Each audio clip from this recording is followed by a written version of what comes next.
Good afternoon, my name's Alastair MacGibbon. Over the next several weeks, I'm speaking with high-profile Australian political, bureaucratic and business leaders as we explore Australia's cybersecurity landscape, including the recently released 2020 cybersecurity strategy.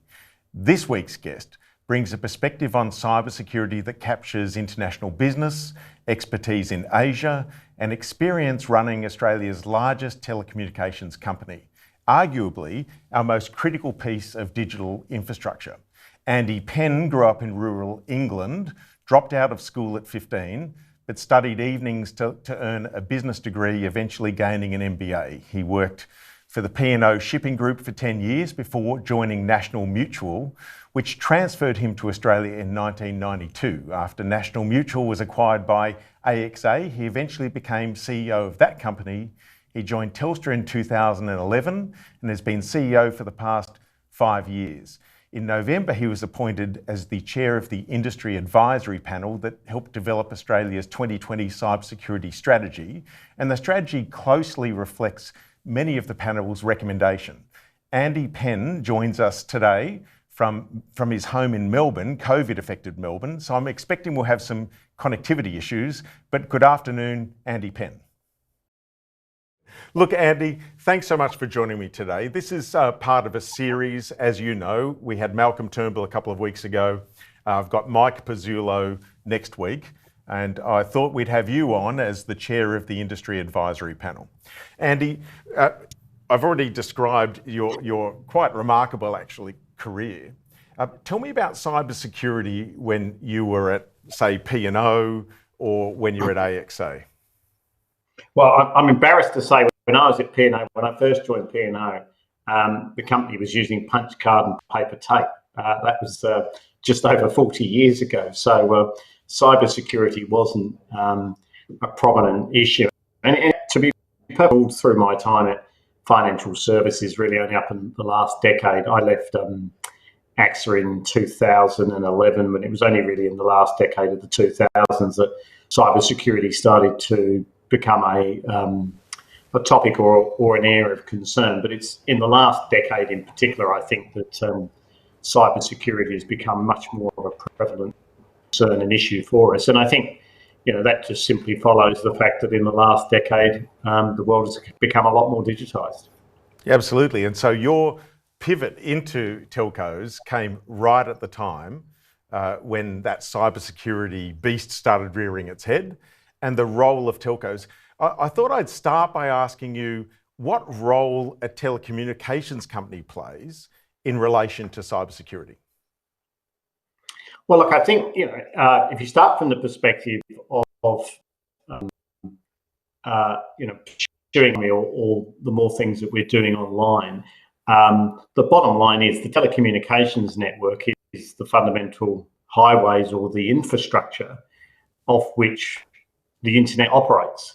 It doesn't operate without the telecommunications infrastructure. So it's the physical and electronic assets that effectively moves the packets of data around the world to where they need to be. And so it plays a crucial role, both from the perspective of if that infrastructure is not working or somehow it's impacted, then the digital economy effectively comes to a halt. But secondly, because those assets are carrying the data packets, then potentially that is another area of attack where people can seek to try and capture that information through effectively going straight to the network. Now, you and I, our first conversations were actually about cybersecurity. I recall well the first time I saw you. And I was in the role, as you know, of looking after cybersecurity from a Commonwealth perspective. And you were very cooperative. So answer me this question. How, as the CEO of a private company, do you cooperate with government while still protecting the interests of your customers and be a good citizen from a government perspective? Well, look, I think first and foremost, obviously protecting and networks and actually helping us protect themselves. Business. I mean, it's absolutely in our commercial interests. It's in our stakeholder interests. Having a reputation for being a safe place and a trusted place with which to do business, a safe network to use.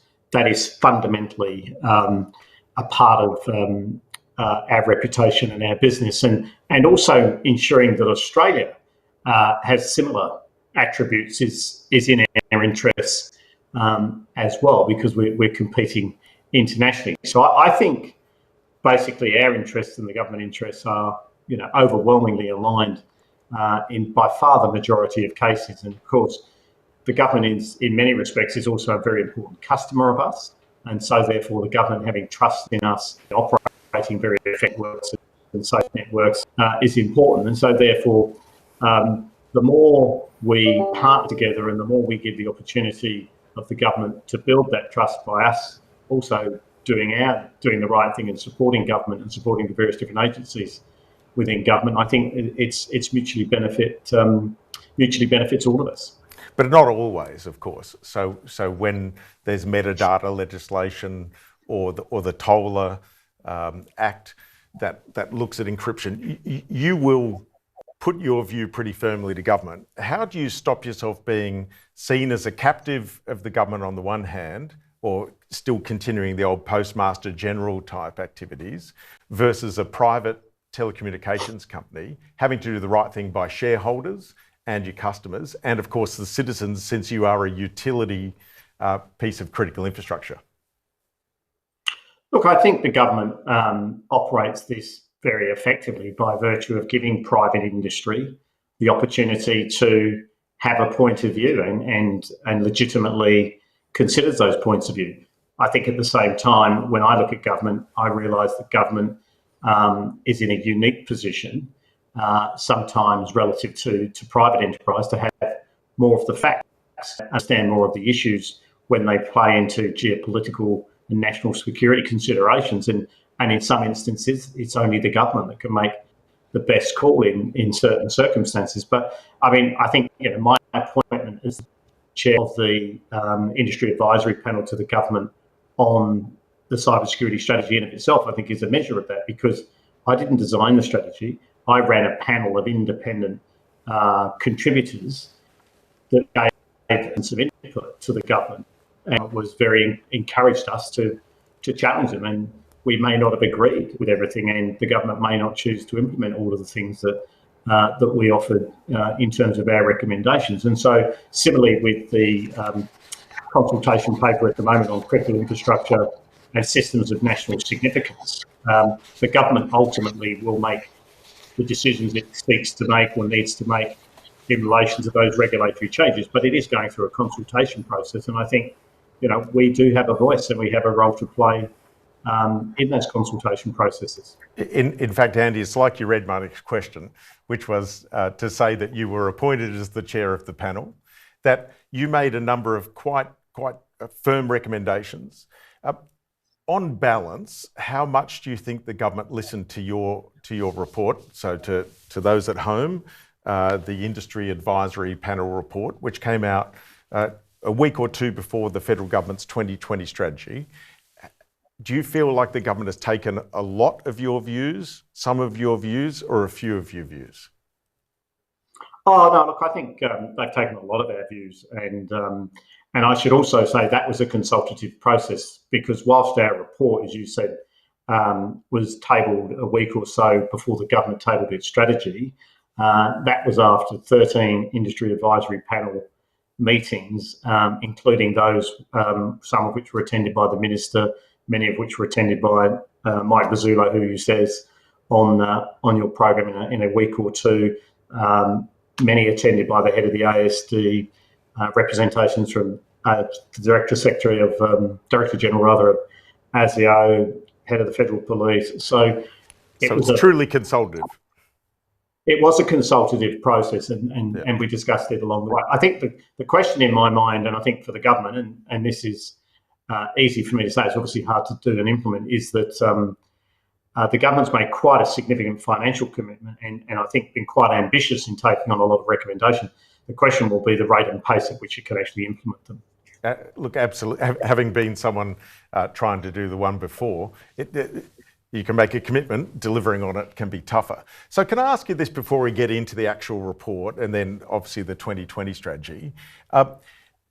Some would say that, so I understand you really rolled up your sleeves for this, that you were genuinely at these meetings. A lot of CEOs of a company of your size wouldn't be. So I think it's a credit to you as a person.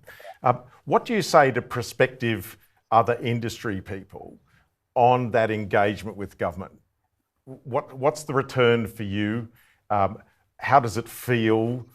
Because if government doesn't consult, then it'll set policy and ambitions that don't reflect society more broadly.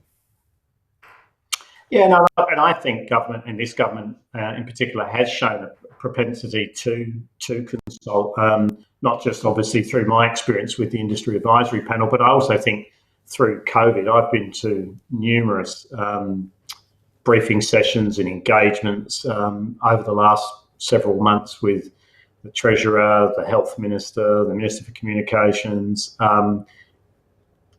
really wanting to get business input on how to respond to the implications of COVID and how to, help us all sort of navigate to economic recovery. But of course, in business, we have to acknowledge that we're looking at it through the world through the lens of the knowledge and the input that we have as far as it relates to COVID. I'm not an expert in relation to all of the health concerns.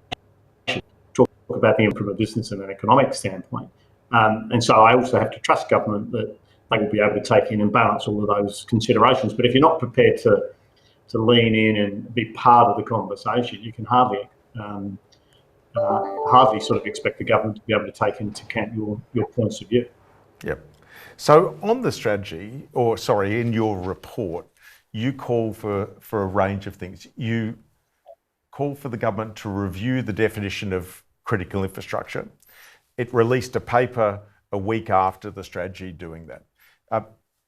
Where do you see that concept of obligations? Or, well, one, we should say, how broadly would you define critical infrastructure? Do you agree with the 15 sectors that the government's talking about? And then how broadly would you push security obligations upon those parts of critical infrastructure? Alastair, maybe if I could sort of answer it, provide a little bit of context first, because one of the principles I guess we came to work with in mind was that prior to now, or up until now, that the level of cyber risk was falling too much the consequences of it were falling too much to people in our society who were the least well equipped to deal with it. And so we started from the philosophy of saying, well, so if you think about the world through the lens of government, business, and individuals, where does the responsibility lie, and what responsibilities lie in which of those? And we very much thought that for government has a primary responsibility to ensure that its systems and its mechanisms of government are cyber safe and cyber secure, but they also have a very keen interest in systems of national significance or critical infrastructure, because when a nation is under attack, or those issues go to the very heart of national security. And so whether they're operated in the private sector or in the government sector, they are areas that the government are going to have a keen interest in. Now, second, that doesn't mean it's not responsible and can't really oversee the cyber security of every single business in the country. So that nor do you want it to, right? No, and neither it should it, and neither is it have any desire to.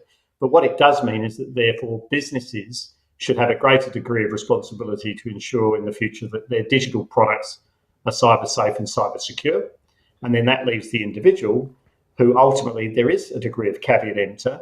It is important that individuals also improve their own awareness of cybersecurity and what's good hygiene behaviours in terms of ensuring that they remain cyber safe. And so that goes to this issue, therefore, that government focus out of government itself is critical infrastructure, and hence the consultation paper. And really the consultation paper says a couple of things. One is that we need a clearer definition of what constitutes critical infrastructure. And as you say, they've come out with a sort of a starting position of 15 sectors, which go across power and telecommunications and health and things that would seem to be obvious. And then secondly, in relation to the operators of that critical infrastructure, a higher degree of obligation on them to ensure that their systems have appropriate level of security in place given the significance of them. And then thirdly, in the event that there is some form of national emergency or national attack, the government will require to be able to step in and help that organisation protect that infrastructure from some foreign attack. And they're the sort of the three tenets which need to be consulted through. And I'll stop because I'll let you sort of take the conversation where you want to go. But there's a lot in this, and there's a lot of work to be done in the next 6 months on this consultation. There certainly is. In the 2020 strategy, as anyone that's heard me speak about it in the last month or so, paragraph 36 talks, so we've just talked about the critical infrastructure bit. So in the 2020 strategy, that's paragraphs 51 to 59 for those reading along at home. Paragraph 36 talks more broadly about an obligation for owners and operators of systems. The government makes a reference there to the Privacy Act, to consumer law, and makes an oblique reference to the concept of Corporations Act changes, which would push more obligations on directors and officers. Is that reflected in your report? Well, in our report, we certainly sort of said that it's appropriate for us to think about cyber security and cyber safety as part of your overall obligations as an organisation, as I say, and that comes up. It comes up in two places. One is an operator of critical infrastructure, as Telstra is. It follows that we should have a relatively high level of obligation to do everything we can to ensure our systems and our infrastructure is safe and secure. And then, as I say, for operators of digital, for providers of digital products and services, it's important that they ensure that those services are fit for purpose. And one of the things we had a lot of debate about in our panel discussions was how much existing legal framework and regulatory framework can we use? Because there's a lot out there. And we actually had a lot of discussion on this last point on consumer. In fact, I had a conversation with several conversations with Rod Sims on this, which is, does current consumer law ensure, if you like, or require an obligation on a provider of a digital product and service to ensure that it's cyber safe and cyber secure? Or put it another way, in considering whether a product and service is fit for purpose. Yeah, absolutely. Does cyber security and cyber safety count in that fit for purpose definition? Well, I'm just going to say I always liked you, Andy, and I like you more because of that. I've always wondered why the consumer law wasn't used when it comes to electronic items. If it's not fit for purpose, if you had a fridge that blew up, it'd be taken off the market. But if it's not secure, and I can already hear some people online giving me all the edge cases, but to know that there's a fault in a product and for you to ship it would be illegal under the consumer law if it was a physical item. And I do wonder about cybersecurity. I'm going to get to clean pipes in a second, but I'm just going to say to the audience, write your questions in. At about 3 o'clock or so, Andy, we'll throw to questions from the internet, which is a pretty dangerous thing to do. It's between a Telstra guy and me, I'm sure we get some comments. We'll filter some out, I suspect. But you talk about how we protect families and small businesses, and you and I have had this conversation for years. The least equipped people in the economy are as exposed as a piece of critical infrastructure is. And so you talk in your report about the concept of increasing assistance to small and medium businesses. Telstra's come out with a Clean Pipes initiative. You're not the only organisation working towards it. Could you explain it and how it could help sort of system-wide protect people in a cybersecurity sense? Yeah, it's a simple concept, but complicated to implement. So the simple concept is, of course, when we're working online and on the internet, essentially we're receiving inputs or messaging from multiple different places around the world. And some of that includes malware. Some of that traffic is malware. So effectively badly intended communications. There's quite a lot of global data sources from which we're able to identify potential malware traffic. and their volume of malware traffic or malicious activity that's happening on the internet all the time is just increasing. And so the concept of cleaner pipes is that by sourcing this data globally and by cross-correlating it with other data sources, we ultimately are able to identify the IP addresses from which malware is coming. And if we can identify it and we can confirm it and be assured that it is malware, then what we can do is we can block that IP address. So then when somebody who's a Telstra customer effectively implements or ends up with being potentially directed to that IP address through one of our DNS servers, they will automatically be stopped from getting there, and it effectively blocks the traffic at its source. And now, you can't eliminate everything because that's why I call it cleaner pipes, not clean pipes. But the benefit of eliminating a very significant proportion of all of the malware means that it's much easier to find the stuff that is really serious and harder to find. And so you're protecting customers on the one hand, but you're also making the job of finding the really nasty stuff easier as well. And it's fundamentally different, of course, to the clean feed proposal that was some years ago, right?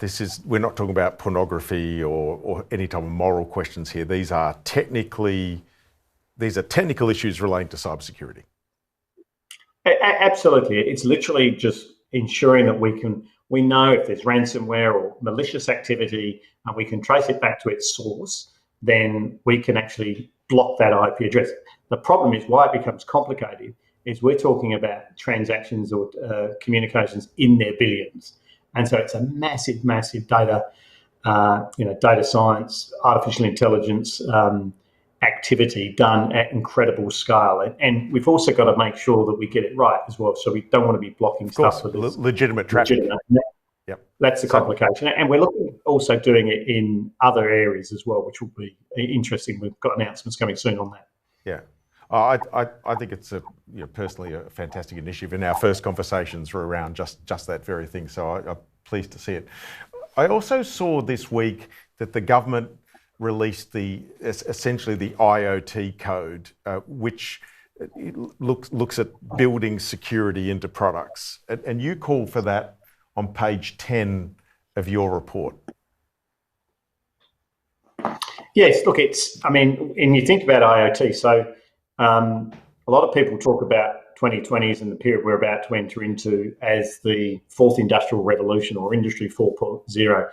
And why do they say that? And they say it because we've reached a point in technology where there's a number of technologies which are maturing and converging at the same time. They're going to have a transformational impact on technology innovation and on the world going forward.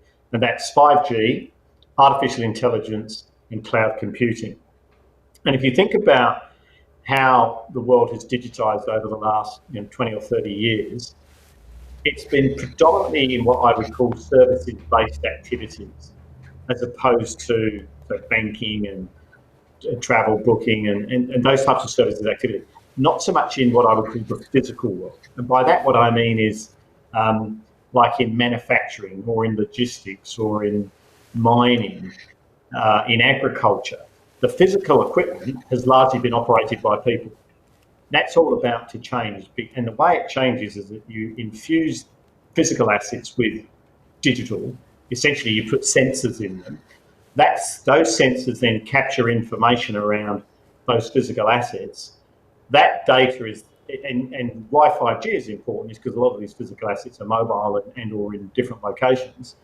That 5G enables you to capture the data. Cloud computing enables you to process that data in very, very large volumes, very economically and at scale. And AI enables you to take that in data and actually interpret things from it. And that's what's actually going to lead to a world of robotics. And that whole sort of thing is called the Internet of Things, basically, the putting of sensors into everything. And so from a cybersecurity point of view, what you're also now doing is you just massively increase the attack surface of how you can attack things digitally. I always sort of say, so I was going to just say, in the olden days, if you wanted to rob a bank, you literally had to turn up in town and go to the bank and rob the bank. You can now do that from the other side of the world. Even today, though, however, if you want to bring attack a mining site or something like that, you still predominantly have to turn up there physically. Now, once that mining site is fully automated through the infusion of sensors, you can access it through the internet. Hence, you need to improve the cybersecurity.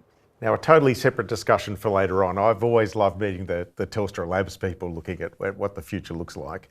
And our mining industry is amongst the most automated in the world, right? So these things can be done remotely.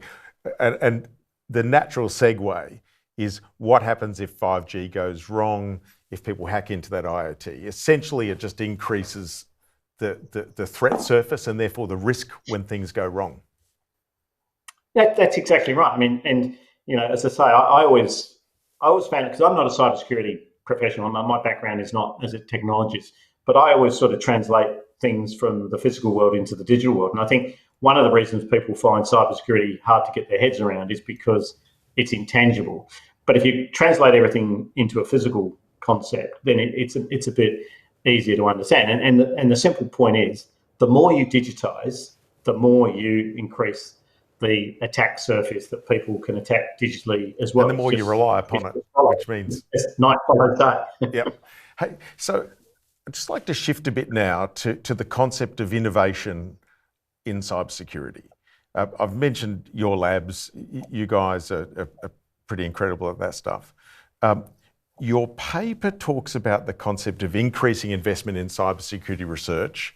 So it's sort of paragraph 23 onwards. There was no money in that strategy.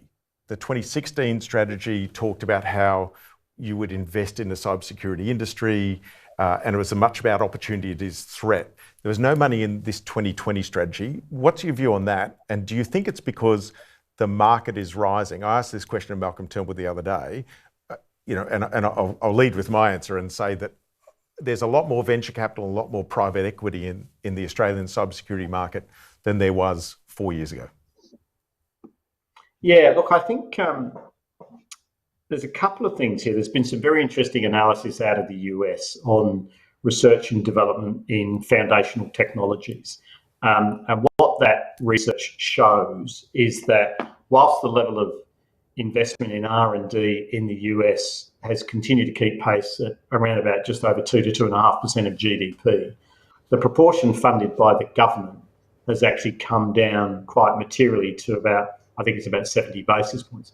And the reason that's significant is that there's certain technologies or at their earliest possible stage that probably industry is not going to invest in. And even if you can create a venture capital type of environment, which, as you say, has transformed significantly, you're right, Alastair, in the last 4 or 5 years, even there, though, venture capital is going to want to see a pathway to commercialisation and economic return in a 5 to 10 year horizon. And so I do think that there is a role to play in continued investment in R&D in foundational technologies. I'm aware, for example, working with the government is investing here, is in quantum computing. We have a project with the government and also CBA, where we're jointly investing in Michelle Simmons' facility in Sydney in quantum computing. But I do think, particularly if you look at the sort of geopolitical dynamics in the world today and concentration around supply chain, a lot of those supply chains that the Western world used to be very dominant in, and a lot of those technologies, Wi-Fi, I think, came out of things like Bell Labs in the US. And I think as a Western world, we've got to increase that, and I think Australia can play a role there. So, elephant in the room is going to be the 5G decision. So, briefly touch on that. I don't want to flog it, but I think that's part of that process.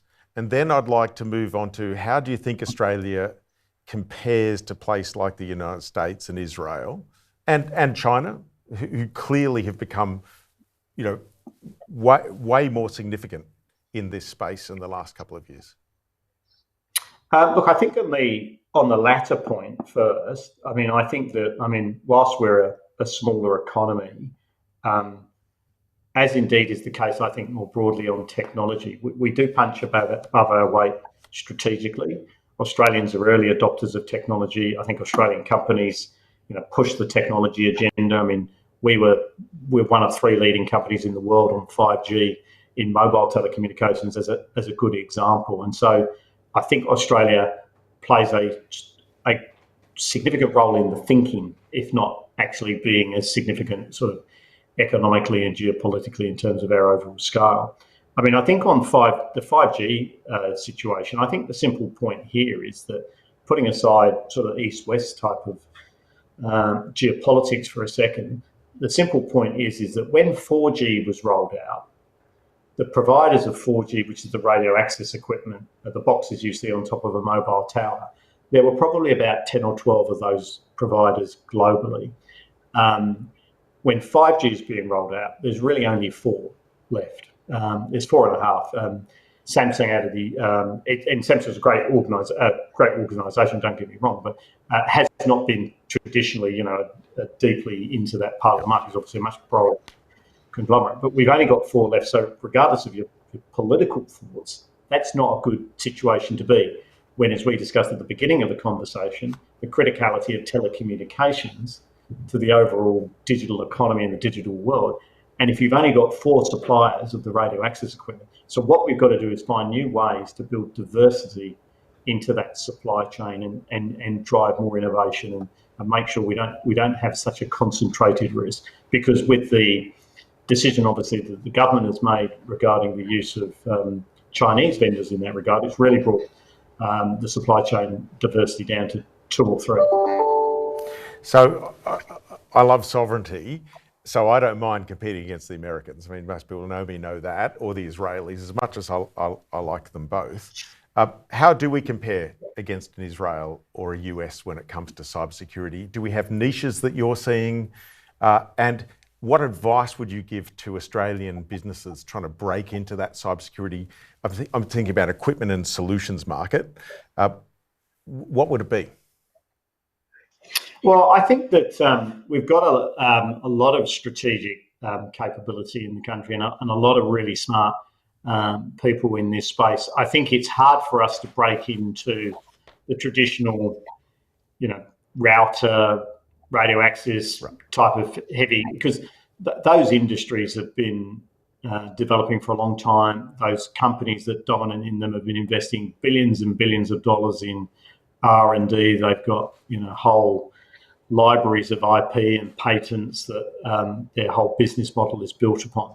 But of course, one of the things that's happening is as the world is becoming increasingly software enabled, a lot of the intelligence and the cyber protection and the cyber activity can actually be, if you like, bifurcated between the software and the actual hardware.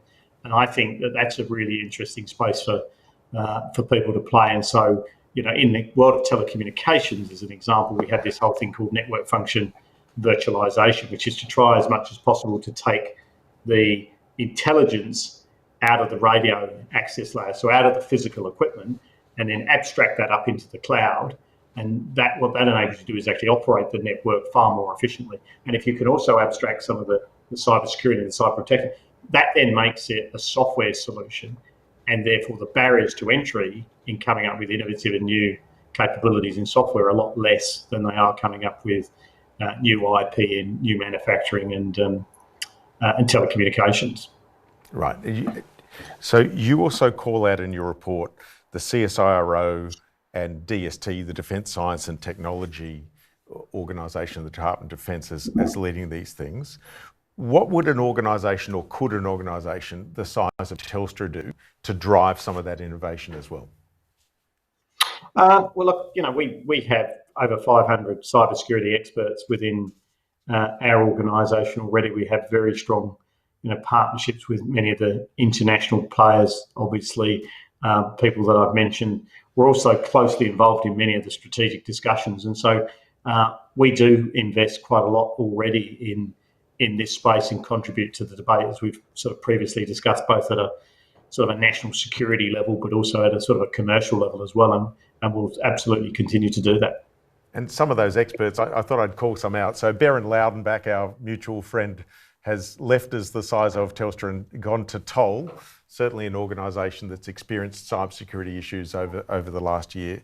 And you've brought in Narelle Devine, one of my favourite government cybersecurity experts, and one of your more famous exports was Mike Burgess, who went on to become Director General of ASD and then ASIO. Do you have a job that I could take?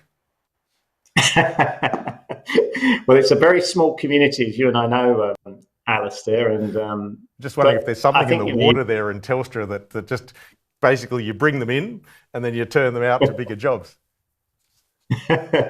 No, look, I think it is a small community, and I think it's a great credit to to the team and to the individuals that they have gone on to have such sort of significant roles and make a difference. And I think by being obviously the largest telco in the country, and as you sort of said at the beginning of the conversation, we're going to be very, very intimate with the cybersecurity issues, probably more so than anybody. So it's perhaps not surprising. But and all jokes aside, one of the things that you're doing, which I applaud, is this concept of taking people from government, taking them into a big piece of critical infrastructure, moving them into another part. This skills question, we constantly read and see, and as a company that obviously has a number of cybersecurity professionals ourselves, we'd say that the cupboard is often bare. How do we grow cybersecurity skills in Australia? Yeah, it's interesting. Who was I talking to? I was talking to the CISO of Amazon. It was yesterday morning on this globally, and he was saying that they estimate that the world has got unmet demand for 2 million cybersecurity professionals globally. So that's a pretty significant gap that we've got to build. So I think there is a massive skills piece that needs to occur. One of the things, though, that what's interesting within Telstra we talk about a lot is that whilst, of course, we're always looking for the best deep cybersecurity talent, one of the things is actually ensuring that just conventional software, automation and robotics, and other engineers have basic cybersecurity capability and training. So yes, it's good to have deep experts in cybersecurity, but if the people that are cutting code, designing products, building systems don't have some of the basics in cyber, then that's a big gap. And in fact, we can make a big difference in that relatively quickly and relatively easily with micro courses and other sort of education processes. So it's the concept of safety and security by design, building it into the foundations for the products. Andy, can I, and just to those watching, in about 3 or 4 minutes, we'll flip into questions. So do send them through. If you've got any connectivity issues for the CEO of Telstra, feel free. $10 a complaint, and we'll get them straight to Andy. Let's talk about government security. Your report talks about government being an exemplar. Is it? And if it's not, how would you get there? Look, I think that, in fairness, probably none of us are complete exemplars. We've all got a lot to learn, and because the landscape is changing very, very quickly, and for every day that goes by, we're building our own capabilities.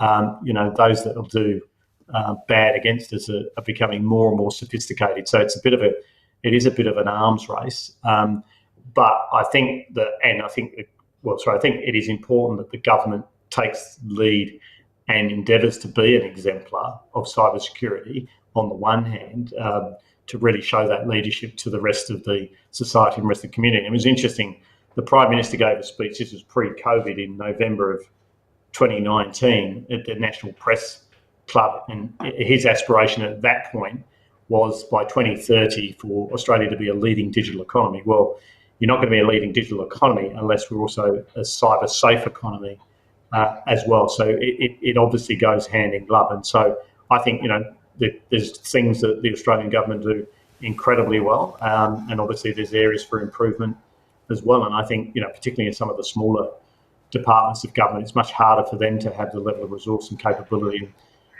So how government then thinks about even its design and how it manages cybersecurity within government, I think is a relevant consideration. So 2 more questions on the government side, then we'll throw to questions. The first is, you talk about the concept of threat sharing and intelligence.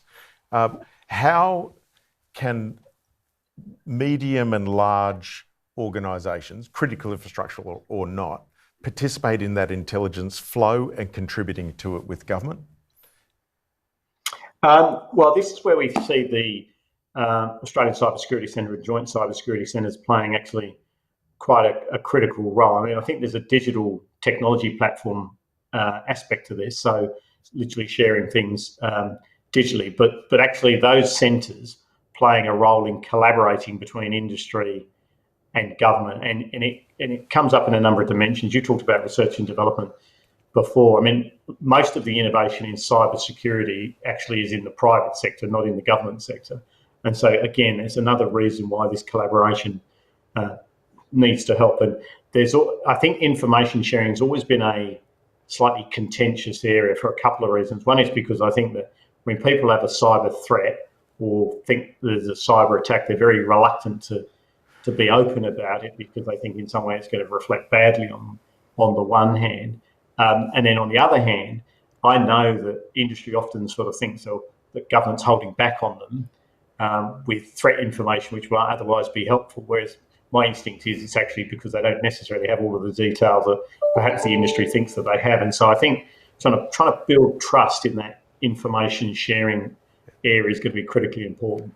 Yeah, and as someone that was criticised sometimes for allegedly holding back, I'd err on your second. I'd err on your gut. I think you're right. You talk in paragraph or recommendation 35, considering the development of safe harbour provisions to give you certainty in sharing that information. Could you just briefly explain that to the audience? Yeah, all that means is that obviously large complex organisations have legal obligations, contractual obligations to their customers. They have regulatory obligations. And in any one situation, if there's some form of cyber attack or otherwise, in sharing information relating to that, could potentially breach privacy obligations, contractual obligations.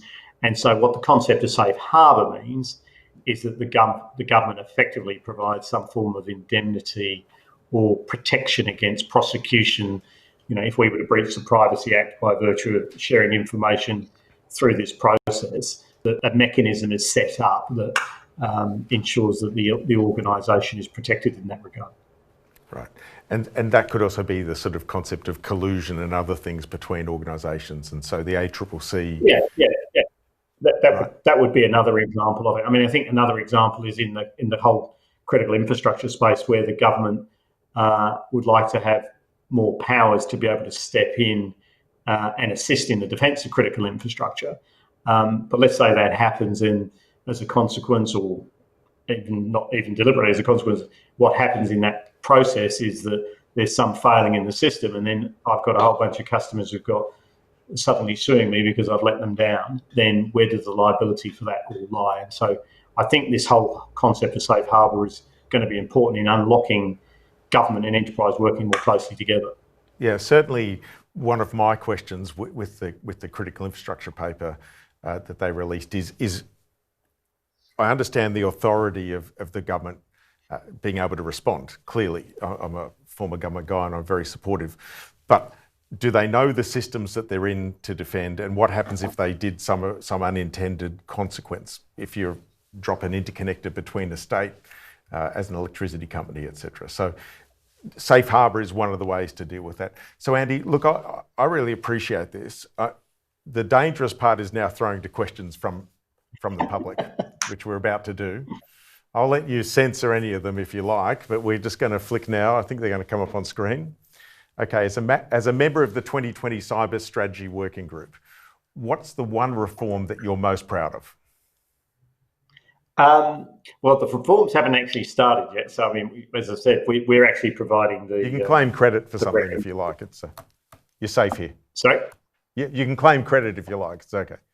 No, but look, I'm proud that the government, has announced a $1.8 billion investment program in this whole space. This is that's a very, very significant investment. In the 2016 strategy, I think it was a $260 million investment. And it's not to be critical of that. It's just more the world has absolutely moved on. And I think the fact that the government has responded so significantly and taken this whole landscape so seriously and is putting those resources in, including the critical infrastructure piece, I think is testament to the fact that not that we've not done anything special, but it's been I have been proud of being part of the process and making a contribution, and also having worked with the panel, we had a really great panel, some great practitioners and some people with technical expertise. Darren Kane, head of security at the NBN, obviously a critical player. Robin Denholm, who I've worked with in the past, she's now the chairman of Tesla Motors in the US, and Bob Mansfield, long-time executive in telecommunications. Chris Deeble, got a very significant background in government defence and in air systems now with Northrop Grumman, and then of course Kirsten Nielsen, the former Secretary of Homeland Security in the US. Yeah, and talk about Darren Kane, a colleague, a former colleague of both of ours. We'll throw the next question there. Fantastic. Given banking and finance is included in critical infrastructure, do you see the regulatory controls initiated by APRA and ASIC being overturned? So I think that's referring to things like CPS 234 and other such things. No, I don't. And I think it is, as you say, a point. And it's one of the things that we had a long conversation with about. And so the point about critical infrastructure is that there's a number of, every industry has its existing regulation. And so we're not recommending that gets swept aside and replaced with a whole new set of regulation for systems of national significance and critical infrastructure. We're saying what you want to do is you want to leverage the existing the existing regulation as much as possible. So that would include TSSR in relation to telecommunication, right. CS234. So very sector-specific regulatory environment. But above that, what we're sort of recommending is that you set a sort of set of guiding principles for operators of critical infrastructure and for regulators to require of those operators. And then the regulators can then factor those into whatever the regulatory environment is for that. Because otherwise, we'd be here in a decade and not be able to get all of that through. So you've been a regulated industry, of course, with TSSR. You're one of, I think, 4 current pieces of critical infrastructure in Australia: water, gas, ports, and telecommunications. I think they're the 4. Electricity might be in there as a 5th. Probably is. Shows my deep knowledge on this, Andy, which I'm sure is inspiring everyone. You mentioned TSSR. When we get to industry-specific requirements, how do you do it in industries that traditionally haven't been regulated, something like a food and grocery or a land transportation? Traditionally, that's a state-based regulation. How do we develop those codes? Well, I think firstly by having that sort of holistic framework up front, and we sort of pointed to the PSF, which is effectively the standards which the government itself is obliged to sort of follow, and then it probably will require new legislation in certain areas. But one of the interesting things about using the government standards that's relevant is one of the other things we discussed is that some of this infrastructure operates in both the private and the government sector. So if you take telecommunications as an example, it's a good example, because actually telecommunications is operated by the private sector, by operators like Telstra. But of course, the government now has a role to play in it because it's established the national broadband network, which is owned by the government. So you've got government operating. And in fact, the government's intention is to privatise, or at least its stated policy is to privatise the NBN at some point. And if you think about electricity as well, there are aspects of the electricity system that are still owned by government, that were owned by government, that are now in private hands, and so they cross both. And so what's really important is that you have that consistent framework. So government should not be excluded from the standards that are required from operators of critical infrastructure where they are part of that value chain. Great. Throw to the next question there. What do you consider are the country's most vital systems, the systems of national significance, which is for those at home, the critical infrastructure is broken up into a few areas, and the systems of national significance are at the apex of that. Yeah, I mean, I think ultimately everything that sort of underpins the digital economy is crucial. Not because it's more important in a different sector. It's just that it is foundational. In that the health system is a very important system, but if it's increasingly relying on digital and the underpinning of the digital infrastructure isn't working, then that's why it's going to be an incredible vulnerability. And there's an interdependency as well. You mentioned electricity and power. There's an interdependency between telecommunications and power as well. With the bushfires, and you just saw the Royal Commission results or inquiry report on the bushfires. So we had impacts on telecommunications in certain parts of the country. What the Commission report will show you is that in overwhelmingly the majority of the cases, I think it's more than 95%, that was because of a loss of power to telecommunications equipment, not because the telecommunications equipment itself failed. So would you say the two most critical pieces are electricity and telecommunications? Everything else, including water, literally flow from those two? Well, I think increasingly it sounds like I'm talking my own shop, which I don't want to, and I don't mean to. But my point is that increasingly, if those other systems rely on sort of the digital being digitised and automation, by definition, the quickest way to basically do them harm is to undermine the digital platform that sits underneath them. And, so in fact, I was talking to the CEO of the Whiteacre Farming Crop Grain Association in Queensland, and he was sort of saying, our number one critical system used to be water and it's now telecommunications. And that's only because his whole irrigation system is now automated, of course, and it relies on communications. And probably much more efficient because of that connectivity. We'll throw to the next question. The strategy refers to an enhanced framework for critical national infrastructure. What does a principles-based threat sharing approach look like, and how can companies better share threat intelligence? Well, one of the we touched on this a bit earlier, but one of the things that we recommended, and it's pleasing to see where a lot of the enhanced investment is going, is into the ACSC and the JCSC. So this is effectively a national network. There's 5 JCSCs around the country and then the ACSC, but it's a national network, joint cybersecurity centres, the objective of which is to create that interconnectivity between industry and government. And the other important thing is, and it's in our report as well, is not just government, but also including state government as well as federal government in that as well, because federal government, a lot of these systems of national significance actually are operated by, in whole or in part, by state governments. Of course. And well. they were often state government entities to start with, right? Absolutely. So that interconnectivity needs to happen as well. And I think it's somewhere in the order of $200 million is going into those JCSCs. So, but there's 5 that already exist they're in every basically state and territory other than in Tasmania and Northern Territory. And so I would encourage businesses to go look them up and engage with them, because that's their role.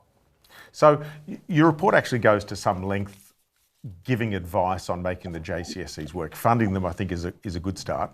What are the, and it's a question without notice, of course, but what are the other barriers to entry for the JCSCs? Is it any business that can get in there? Is it any government agency?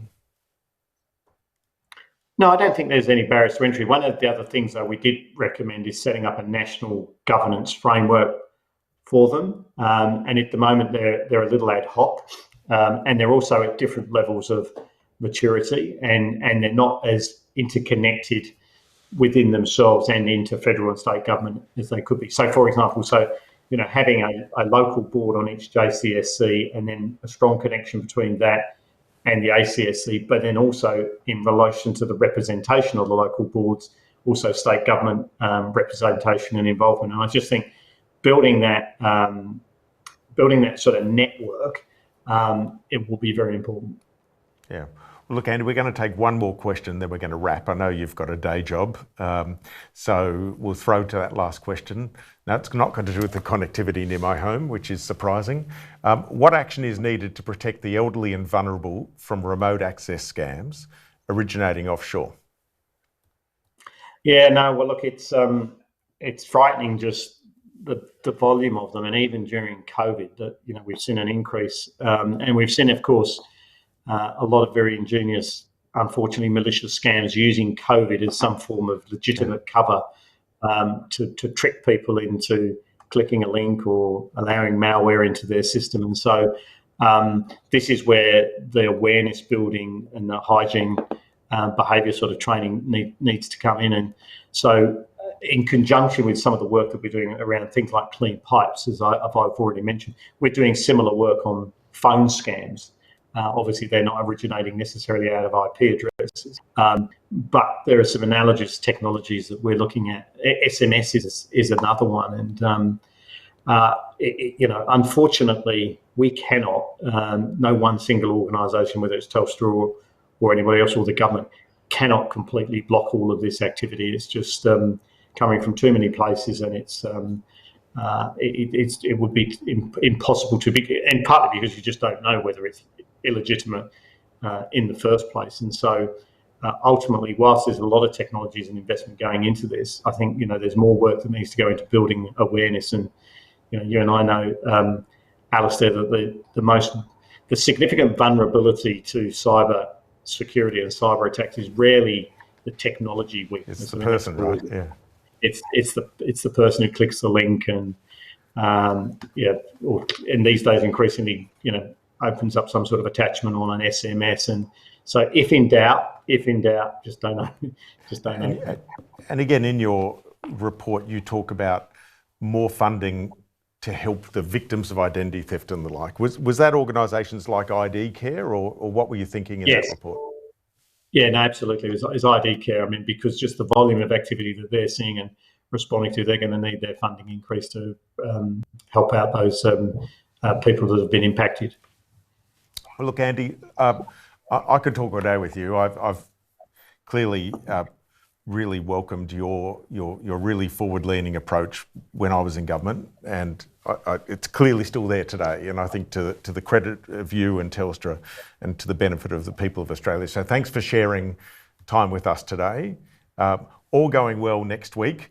On the 11th of September, we'll be speaking with Mike Pizzulo, the Secretary of the Department of Home Affairs. That's at 12 p.m. Australian Eastern Standard Time. Andy, thanks again for being here today. Thanks very much, Alastair. Thanks, Andy. Stay safe.